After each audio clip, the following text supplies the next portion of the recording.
Ja, herzlich willkommen zu einer neuen Ausgabe SI Talk. Bei mir Enwave, Brent Charleton. Er ist jetzt Präsident. You're President and CEO.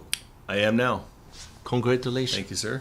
Appreciate it. Last time when we talked, we were head of business development. That's correct, yes. So, you see, you can have a big career in this industry.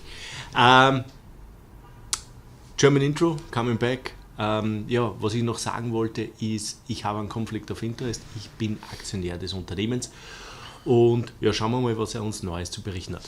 Sorry to come back and then for the German interruption, but I have a conflict of interest. I'm a shareholder of the company. Mm-hmm.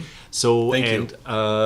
Yeah, I'm already still I'm happy with them. I bought with 104 or 105. Mm-hmm. You're coming up with a good results, and it looks like all the press release what I see, you're coming up with new deals and so on. So you're working very well, but that's your job to present your company. So No, go on. Yeah, I'm not going to stop you. so what's the last interview I think we done in January. Oh, that's correct. And so what happened since January? Well, quite a few things. Let's first address the transition in executive management. So I was given the opportunity to lead this company moving forward, which I'm thrilled with, in the role of president and CEO. That allowed me to do an audit of our organization and identify deficiencies and address those, but also, I would say, promote those who were excellent all-stars within our corporate structure moving forward. Mm-hmm. Coming then next to before we come to some deals, what you're coming up in the last, but maybe you can make some comments on the last quarterly results. Sure. So last quarter was strong, led by the performance of our subsidiary NutraDried Food Company with the sales of the Moon Cheese Produkt. That's what we see in the back. Correct. Yeah. So the sales of that snack product continues to grow on a month-by-month basis, and in fact, it was very profitable for us last quarter. We would have recorded a profit if it wasn't for a one-time impairment tied to the Sutro Biopharma project, which was in the amount of $850,000. Moving forward into Q4 fiscal 2018, which will complete in a few days' time, we feel that our performance should be quite similar to Q3. However, we won't have the one-time impairment, which will affect our profitability. So we should see improved performance in Q4, and then in Q1 2019, so that's from October to December, so our year end is in September 30th, should be even more robust with additional REV machine orders, ever improving revenue from NutraDried, and royalties growing from deployed machinery. Coming back to the Moon Cheese, do you have other deals like we do have this big deal with this one coffee company? Yeah, so in regards to NutraDried's distribution of Moon Cheese, we have been going through Costco, which is a wholesale, large format chain, of grocery chain, and it has been selling in that distribution network.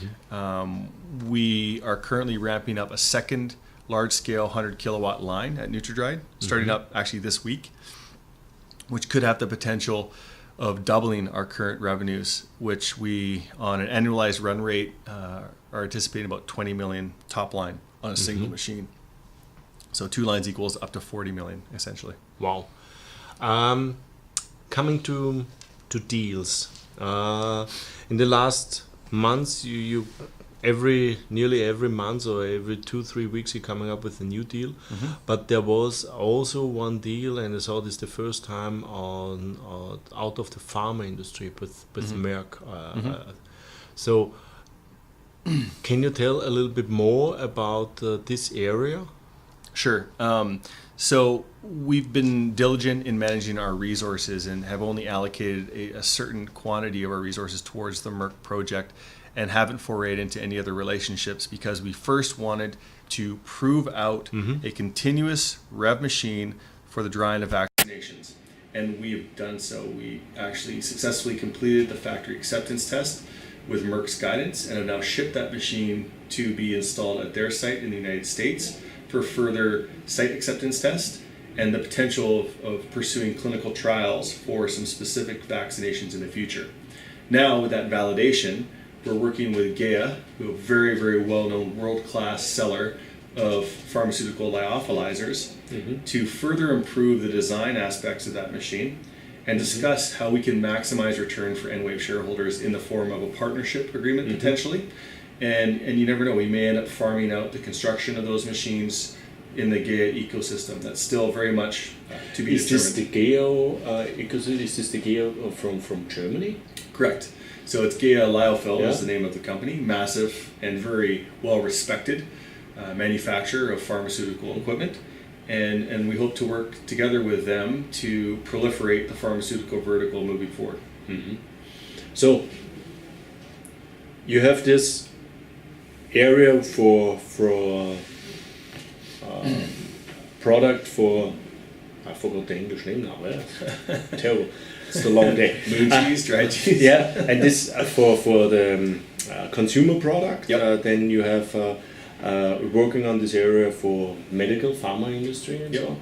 And last time we talked also about cannabis stuff. And cannabis is going a little bit crazy at the moment, especially the stocks going crazy.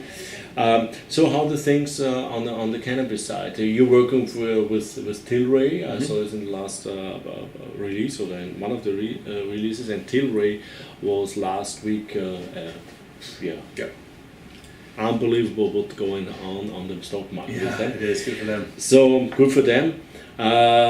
The last 3 days was not so good for them. They're losers. True. Yeah, no, I've seen that too. They're still up. They're still up. But what this mean also for your business? Do you see some impact? Do you see some interest from other ones than Tilray for your product? Yeah, very much so. So our relationship with Tilray is very close.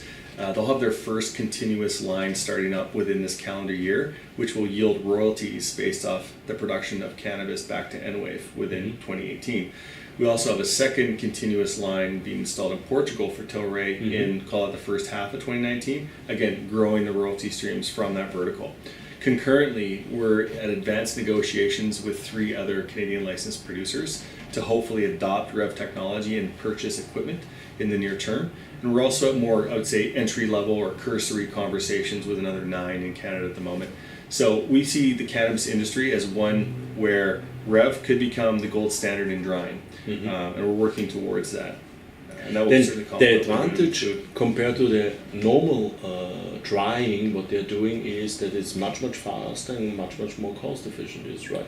Correct. So using REV, we're drying the cannabis in about 35 to 45 minutes as opposed to multiple days. Furthermore, you need less of a footprint to dry more cannabis. Right now, there's a bit of a choke point in terms of footprint availability in these plants, and it's very expensive to build up these massive humidity-controlled air-dried rooms. So by utilizing REV, you can alleviate that and spend more of the footprint on growing the product. Wow. So these are these 3 areas. Do you looking for other areas? What maybe your technology can use for? Okay, so we get approached by numerous companies in various markets for 3 reasons. First is they're looking to cut costs. So they want to sub out their current drying technology for our REV technology because it's faster and cheaper. Second is that perhaps there's a drying problem that they haven't been able to solve with an incumbent technology. Now, we've recently had inquiries for 3D printing materials, paper products. So industrial products have been tested using our technology at the early stage. So perhaps maybe we can surface value in those areas in the future. And the last is purely innovation.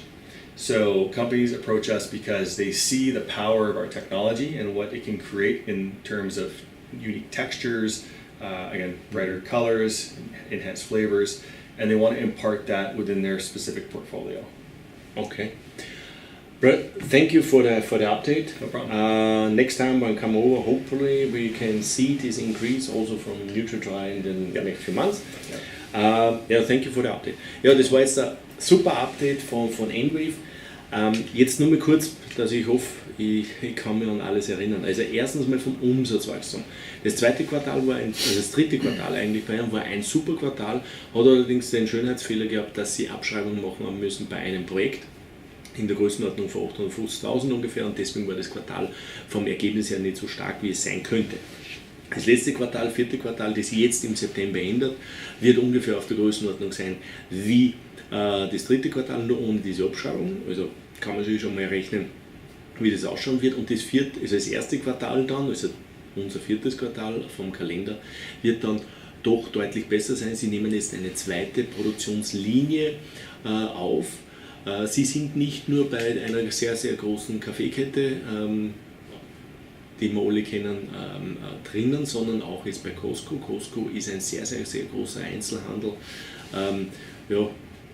Vergleichbar mit der Metro, die gibt es zwar hier auch, allerdings wirklich großer Einzelhandel tätig, oder sind sie auch gelistet und daher erwartet er für das vierte Quartal, also das erste Quartal für die Gesellschaft, vierte Quartal bei uns im Kalender, eine deutliche Steigerung. So, nichtsdestotrotz, das ist nur alles Lebensmittel und das ist ja ein eigenes Produkt. Sie kommen permanent mit neuen Lebensmitteldeals. So, das ist allerdings nicht das Einzige. Ich habe vor kurzem sind sie mit der Pressemeldung gekommen, dass mit Merck, dem Pharmakonzern, eine Anlage haben, zwar nur eine kleine Anlage, die wird jetzt getestet, oder werden jetzt die ganzen Tests auch genommen. Sie haben jetzt diese Anlage, die bei Ihnen vorher gestanden ist, jetzt zu Merck selber gebracht, weil es die ersten Tests einfach alle bestanden hat, dort wird weiter getestet. Aber das könnte ein neuer großer Markt werden, Pharma. Und der dritte große Markt ist Cannabis. Cannabis, wissen Sie ja, nächstes Monat wird das Ganze legalisiert. Cannabis ist der heißeste Markt überhaupt, hat allerdings das Problem, dass Cannabis eben getrocknet werden muss. Also es ist ja eigentlich ja nur die getrocknete Pflanze, die verkauft wird und die muss ja getrocknet werden und das ist relativ kostenintensiv bzw. auch zeitintensiv. Das heißt, es müssten dort große Trocknungsräume angelegt werden, wo das dann konstant über ein paar Tage getrocknet wird, bis dass die so trocken sind, dass die sie verkaufen können. Und dieses ist natürlich sehr wechselhaft auch so. Das heißt, man muss natürlich schauen, dass das dort immer gewisse Temperaturen herrschen und dass es dort keine Unterschiede gibt, weil sonst kriege ich ein schlechteres Produkt. Mit einer Anlage geht es in 35 Minuten und damit ist auch das sehr, sehr Zeitersparnis, also sehr Zeitersparnis und natürlich auch Platzersparnis, wo Sie sich natürlich mehr auf die Wachstumskomponente konzentrieren können und weniger auf der Komponente des Trocknens. Und das könnte für nächstes Jahr sehr spannend werden. Sie arbeiten hier mit Tilray. Tilray sagt jetzt jeden schon etwas von uns, weil die Aktie letzte Woche crazy gegangen ist. Und mit denen arbeiten sehr eng zusammen, haben das auch quasi dort entwickelt. Dort wird die erste Produktionslinie jetzt im vierten Quartal aufgenommen, die zweite Produktionslinie in Portugal im ersten Halbjahr oder 2019.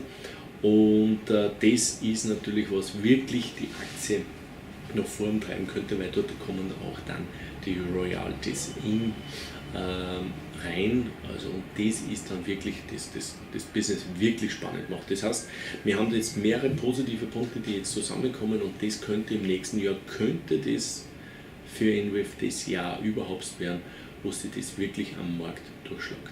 Das war es von Enwave September 2018. Tschüss und Baba. Thank you. Welcome.